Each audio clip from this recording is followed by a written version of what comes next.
Imaginez, vous entrez dans votre supermarché préféré, les rayons sont remplis de produits sans gluten, du pain, des pâtes, des biscuits et même de la bière. Les étiquettes promettent santé, bien-être et légèreté. Mais derrière cette promesse appétissante se cache une réalité bien moins reluisante. Un marché lucratif, des informations biaisées et une science parfois mise de côté. Alors, que s'est-il passé? Comment en sommes-nous arrivés à considérer le gluten comme un ennemi juré de notre alimentation? Tout commence avec une condition médicale réelle, la maladie cœliaque.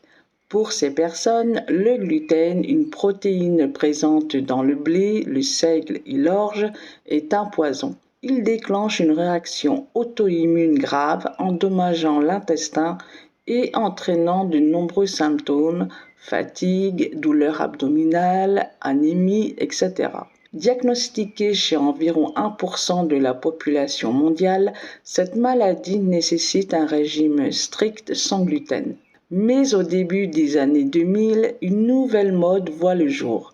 Des célébrités et des influenceurs commencent à parler des bienfaits d'un régime sans gluten, même pour ceux qui ne souffrent pas de maladie cœliaque. Des livres comme Wheat Belly, le ventre de blé, affirment que le gluten est responsable d'une multitude de problèmes, prise de poids, ballonnement, fatigue, voire dépression.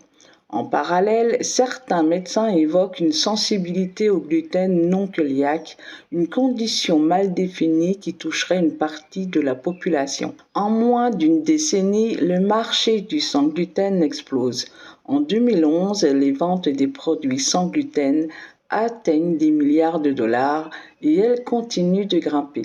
De grandes marques, mais aussi des petites entreprises, inondent les rayons avec des alternatives sans gluten, parfois à des prix 3 à 4 fois supérieurs à ceux de leurs équivalents classiques.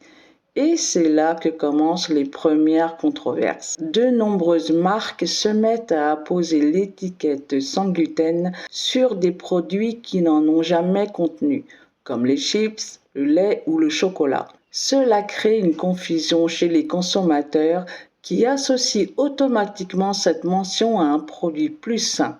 Pire, certaines campagnes publicitaires laissent entendre que le gluten est nocif pour tout le monde, jouant sur la peur et le manque d'éducation nutritionnelle. Les produits sans gluten coûtent en moyenne 24% plus cher que leurs équivalents traditionnels.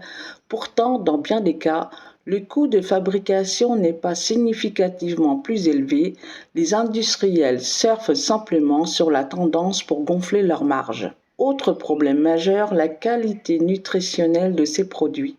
De nombreux aliments sans gluten sont ultra transformés, riches en sucre, en graisse ou en additifs pour compenser l'absence de gluten, qui joue un rôle crucial dans la texture et la structure des aliments. Résultat, certains consommateurs, pensant adopter une alimentation plus saine, finissent par consommer davantage de calories vides et par déséquilibrer leur régime alimentaire. Face à cette vague anti-gluten, de nombreuses études scientifiques tentent de rétablir les faits. Les chercheurs concluent que, pour la majorité des gens, le gluten n'est pas nocif. En 2013, une étude marquante menée par le docteur Peter Gibson, initialement un défenseur de l'idée d'une sensibilité non cœliaque au gluten, révèle un effet placebo massif. Lorsqu'on donne à des participants un régime supposément sans gluten, mais qu'on leur cache la véritable composition des aliments, la plupart signalent une amélioration, qu'il y ait du gluten ou non. De plus, de nombreux symptômes attribués au gluten, ballonnement, inconfort digestif, sont souvent liés à d'autres composants du blé, comme les FODMAPs, des sucres fermentescibles. Pourtant, ces nuances sont rarement mises en avant dans le discours public. La controverse ne s'arrête pas là, car elle révèle une mécanique bien connue, l'exploitation commerciale de peurs infondées. Les industriels de l'alimentation jouent un rôle central en amplifiant la désinformation pour vendre davantage de produits. Certains auteurs et influenceurs publient des livres et des vidéos alarmistes, souvent sans preuves scientifiques solides, mais avec un public prêt à les croire.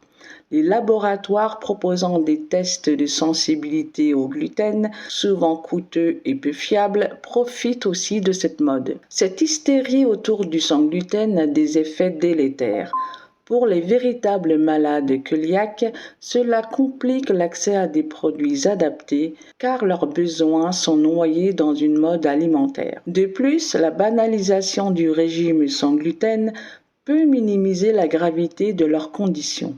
Par ailleurs, certains consommateurs finissent par développer une relation anxieuse avec la nourriture, craignant à tort que certains aliments ne soient mauvais pour leur santé. Aujourd'hui, bien que la tendance sans gluten persiste, de plus en plus de voix s'élèvent pour dénoncer ces excès.